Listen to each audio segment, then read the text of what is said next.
नमस्कार विद्यार्थी मित्रांनो. आज आपण घर्षण या टॉपिकच्या विविध संकल्पना समजावून घेणार आहोत.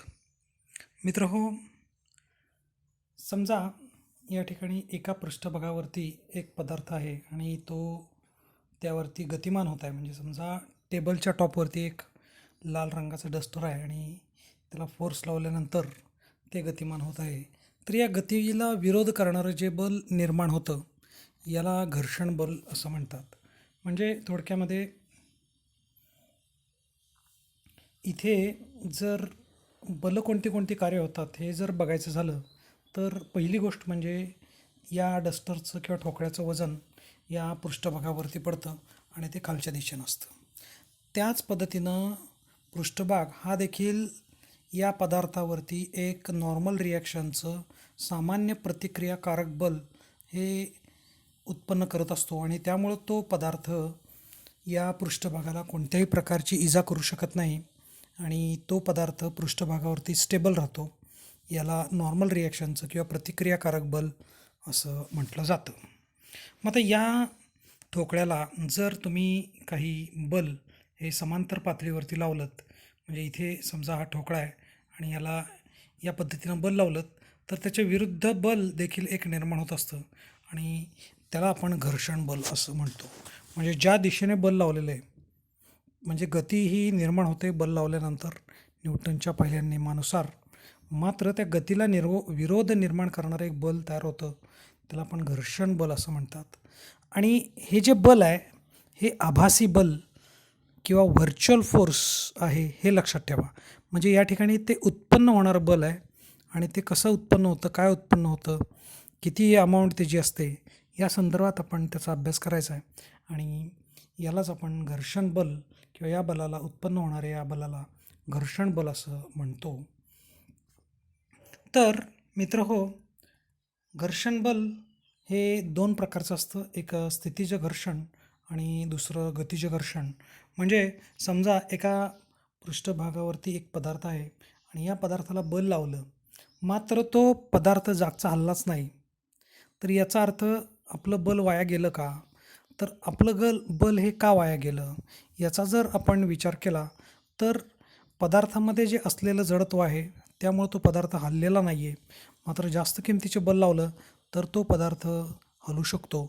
मग समजा आपण पदार्थाला सुरुवातीला कमी बल लावलं आणि त्यानंतर हळूहळू बल वाढवत नेलं तर अशी एक स्थिती येईल की ज्या स्थितीला तो पदार्थ स्वतःची जागा सोडून हालायला सुरुवात करेल. तर हा जो क्षण असेल किंवा हे जे कमीत कमी किमतीचं बल असेल याला सीमांत घर्षण असं देखील म्हटलं जातं किंवा हे स्थितीज घर्षण ही या स्थितीच्या घर्षणाची किंमत असते. म्हणजे थोडक्यामध्ये पदार्थ या ठिकाणी स्वतःची जागा सोडत नाही, मात्र जागा सोडण्याचा प्रयत्न करू शकतो असं ते बल. दुसरं गतिज घर्षण. गतिज घर्षण म्हणजे थोडक्यामध्ये पदार्थ एका पृष्ठभागावरून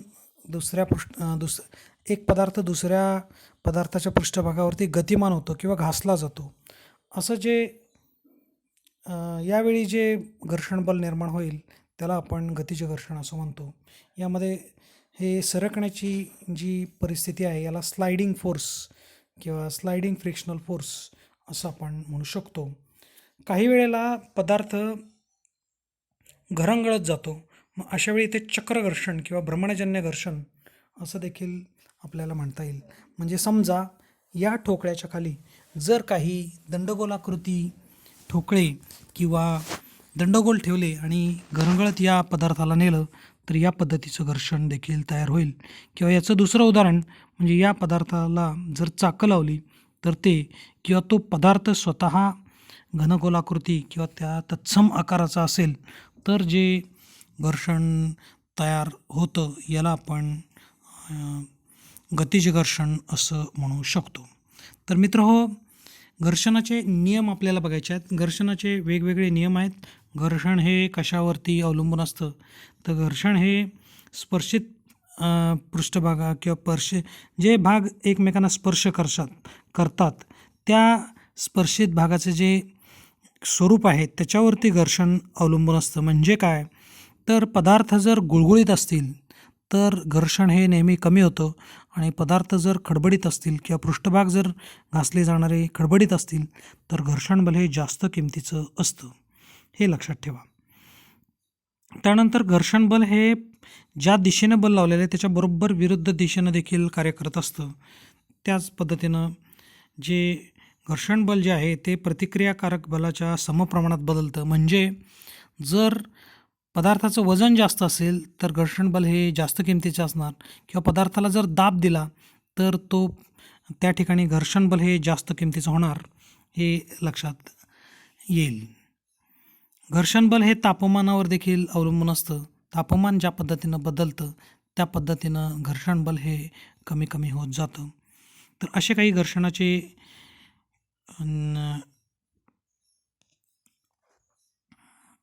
नियम होते आणि त्यानंतर आपण घर्षणाचे फायदे बघणार आहोत. घर्षणाच्या फायद्यांमध्ये माणसाला शारीरिक क्रिया करणं शक्य होतात. म्हणजे डोंगर चढणं असेल किंवा आणखीन धावणं असेल, थांबणं असेल, या क्रिया सहजपणे शक्य होतात.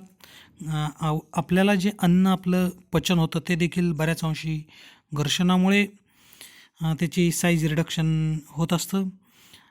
गाड्यांना ब्रेक्स लावणे किंवा काही क्लच ऑपरेट करणं या गोष्टी देखील शक्य होतात. टायर आणि रस्ता यांच्या दरम्यान जे घर्षण असतं त्याच्यामुळे गती मिळते. उष्णता आणि आग उत्पन्न करण्याचं साधन हे घर्षणामुळेच शक्य आहे. घर्षणामुळं पट्टा सहजपणे आपल्या पुलीवरून फिरू शकतो किंवा यंत्रांना धार लावता येते. किंवा समजा एक साधी गोष्ट आहे की दोरीला जर आपल्याला गाठ बांधायची असेल, रेशमाची दोरी असते, तिला सहजपणे गाठ बसत नाही. तर ज्या इतर पद्धतीचे म्हणजे सुतळी असेल किंवा इतर नायलॉन व्यतिरिक्त इतर कुठली दोरी असेल तर त्याला सहजपणे गाठ बसते. तर घर्षणामुळं आपल्याला दोरीला देखील गाठ सहजपणे मारता येते, हे लक्षात घ्या. त्यानंतर घर्षणाचे काही तोटे आहेत आणि घर्षणाचे सगळ्यात मोठे तोटे म्हणजे घर्षणामुळं यंत्रांच्या कार्यक्षमतेमध्ये घट होते. अनावश्यक उष्णता आणि आग उत्पन्न होऊ शकते. म्हणजे ज्याचा आपल्याला उपयोग नाही अशी उष्णता सहजपणे निर्माण होते. जे स्पर्शित होणारे पृष्ठभाग आहेत किंवा भाग आहेत, स्पेअर पार्ट आहेत, त्यांची झीज होते, काही वेळेला हानी होते म्हणजे तुटफूट होते. आणि सगळ्यात महत्त्वाचं म्हणजे फिरणाऱ्या भागांची गती ही सहजपणे घर्षणामुळे कमी होते. तर हे काही घर्षणाचे तोटे आहेत. घर्षण कमी करण्याचे उपाय, सगळ्यात महत्त्वाचं, घर्षण कमी करणाऱ्या भागांमध्ये वंगण किंवा लुब्रिकंट वापरून ते घर्षण कमी करता येतं. फिरणाऱ्या भागांना पॉलिश केलं तरी देखील घर्षण कमी होत असतं.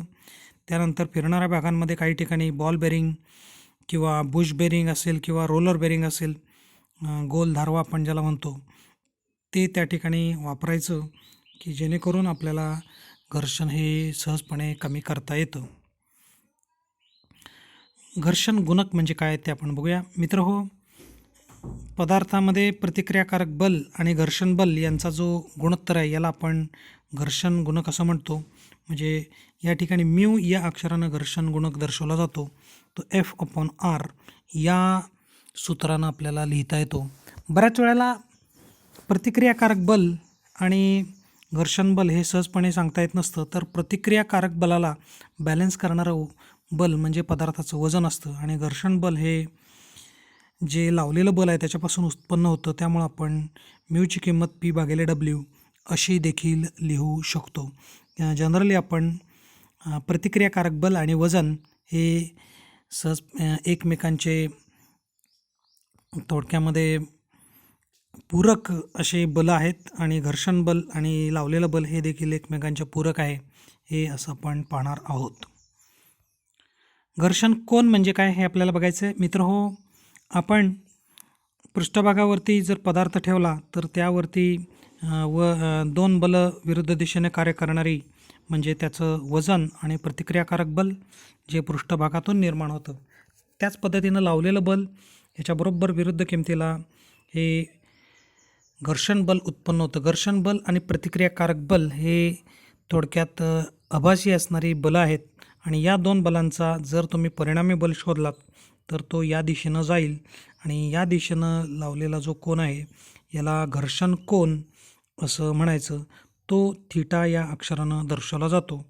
तर म्यू म्हणजे थोडक्यात घर्षण गुणक याची किंमत आपण F/R ही पाहिलेली आहे.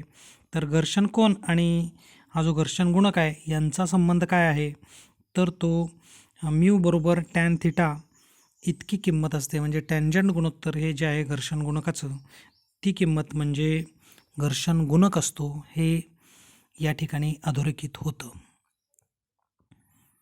मित्रहो, अँगल ऑफ रिपोज किंवा विश्राम कोन म्हणजे काय हे आपण आता बघूया. तर समजा या ठिकाणी एका पृष्ठभागावरती एक पदार्थ किंवा आपला डस्टर हा रेस्ट पोझिशनमध्ये आहे आणि इथे असणारी जी फळी आहे ती फळीचा अँगल हा थोडासा वाढवला तरी देखील तो हलणार नाही. आणि समजा या इन्क्लाइन प्लेनचा किंवा उतरणीचा कोन अजून थोडा हलवला तरी देखील तो पदार्थ सहजपणे खाली येणार नाही. मात्र असा एक विशिष्ट अँगल येईल की ज्यामुळे हा पदार्थ स्वतःची जागा सोडण्यास सुरुवात करेल आणि हा कोन म्हणजे एक विशिष्ट कोन असेल आणि त्याला आपण विश्राम कोन म्हणणार आहोत आणि हा पदार्थ सहजपणे स्वतःची जागा सोडेल या कोनाला. तर मित्रहो, हा विश्राम कोन आणि जो घर्षण कोन सांगितलेला आहे याच्या सर्वसाधारणपणे प्रॅक्टिकली किंमत सारख्या येत असतात, हे लक्षात असू द्यात.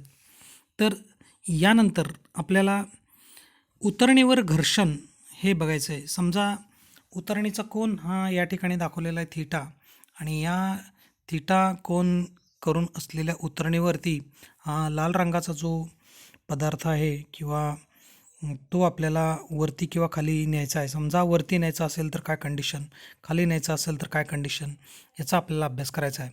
सुरुवातीला आपण या पदार्थावरती बल कोणती कार्य होतात हे बघूया.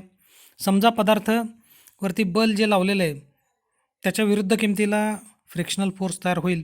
त्याच पद्धतीनं समजा हे फोर्स लावलेलं आहे. तर दुसरं की पदार्थाचं वजन हे या जमिनीच्या दिशेनं म्हणजे पृथ्वीच्या केंद्रकाच्या दिशेनं असणार आहे आणि हे बल या पृष्ठभागाला म्हणजे खाली जो पृष्ठभाग आहे त्याला लंबरूप असणार आहे. मात्र वरचा जो इन्क्लाइन प्लेन आहे, उतरणीचा भाग आहे, त्याला मात्र तो काही अंश कोन करून कार्य करणार आहे. नॉर्मल रिॲक्शनचं बल हे उतरणीच्या पृष्ठभागाकडून मिळेल आणि त्याच्या विरुद्ध दिशेला देखील आपल्याला एक रेषा जर काढली तर हा कोन हा उतरणीच्या कोना इतका असणार आहे. तर आता मित्रहो, या नॉर्मल रिॲक्शनच्या विरुद्ध दिशेनं किती किमतीचं बल असेल आणि आपण जे लावलेलं बल आहे त्याच्या विरुद्ध दिशेला किती किमतीचं बल असेल याचा जर विचार आपण डब्ल्यूच्या माध्यमातून म्हणजे पदार्थाच्या वजनाच्या माध्यमातून करायचं म्हटलं तर आपल्याला इथे एक सिस्टीम लक्षात येते आणि त्या सिस्टीममध्ये या ठिकाणी आरपासून निघणारी रेषा आणि एफपासून निघणारी रेषा हे एकमेकांना लंब असतील आणि या ठिकाणी असलेला कोन हा थीटा हा डब्ल्यू आणि आरच्या विरुद्ध दिशेमध्ये दाखवलेला आहे. तर यानुसार आपण घटक बलांमध्ये 2 बलं लिहिता येऊ शकतात आणि ही बलं जर लिहायची झाली तर हा काटकोन त्रिकोण तुमच्या सहजपणे लक्षात येईल आणि घटक बलं जर तुम्ही लिहिली तर एक घटक बल हे डब्ल्यू साइन थिटा असेल आणि दुसरं बल हे डब्ल्यू कॉस थिटा असेल. जर घटक बलांची संकल्पना ही तुम्हाला माहिती नसेल तर सहजपणे तुम्ही हा जो ट्रँगल आहे तो वेगळा या ठिकाणी लिहिलात आणि याच्या ज्या बाजू जर बघितल्यात तर डब्ल्यू ही एक त्याची बाजू घेतलीत म्हणजे हायपोतेनस घेतलीस तर दुसरी बाजू डब्ल्यू कॉस थिटा येईल आणि डब्ल्यू साइन थिटा येईल. तर मित्रहो, तुम्हाला हे माहिती आहे की ज्या बलांच्या सदिशाकृती आणि स्थानाकृती ह्या एकमेकांशी कशा पूरक असतात. म्हणजे या ठिकाणी जर तुम्हाला सहजपणे कॉम्पोनंट किंवा घटक बलांच्या बाबतीतनं सहजपणे लक्षात आलं तर त्रिकोण काढण्याची काही आवश्यकता नाही. मात्र जर घटक बलांची संकल्पना माहीत नसेल तर या त्रिकोणाचा आधार घ्या. इथे तो आधार हा शास्त्रीय आहे. याचं कारण असं की सदिशाकृती आणि स्थानाकृती या एकमेकांशी कशा संबंधित असतात हे आपण परिणामी बलांमध्ये बघत असतो. आता मित्रहो, हे लक्षात घ्या की समजा पदार्थ आपण उतरणीच्या वरच्या बाजूला खेचतोय. आता हा खेचलेला पदार्थ, त्यामुळं जर पदार्थ वर किंवा तो येत असेल, तर अशावेळी ज्या कंडिशन सॅटिस्फाय होतील त्याच्यामध्ये जे लागणारं बल आहे ते डब्ल्यू कंसामध्ये म्यू कॉस थिटा अधिक साइन थिटा असेल, किंवा याची किंमत जर तुम्हाला उतरणीचा कोन आणि घर्षण कोन या माध्यमातून जर पाहिजे असेल, म्हणजे थोडक्यात घर्षण गुणाकाच्या किमतीचा संबंध ठेवायचा नसेल, तर ती किंमत एफ बरोबर W sine theta plus five divided by cos phi अशी मिळते. थिटा हा मित्रांनो लक्षात घ्या की उतरणीचा कोन आहे आणि फाय हा घर्षण कोन आहे. आता समजा याच्या विरुद्ध झालं, म्हणजे याही कंडिशन कोणासाठी, तर जर हा पदार्थ वर खेचला जात असेल तर पदार्थाला बल लावलं तरी देखील पदार्थ काही वेळेला वर खेचला जात नाही, तर तो खाली खालीच सरकत राहतो. तर अशी कंडिशन आली तर इथे लावलेलं बल यांचा संबंध काय असेल, तर हे सहजपणे तुमच्या लक्षात येईल. हा एफ बरोबर डब्ल्यू कंसामध्ये mu cos theta minus sine theta, आणि जर तुम्हाला घर्षण गुणक हा या समीकरणात नको असेल, तर ती किंमत एफ बरोबर W sine theta minus five divided by cos phi अशी मिळेल.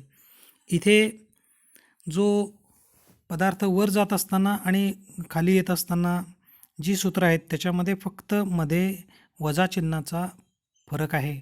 बाकी यामध्ये वेगळा असा फार मोठा अवघड असा भाग काही नाही, हे लक्षात घ्या.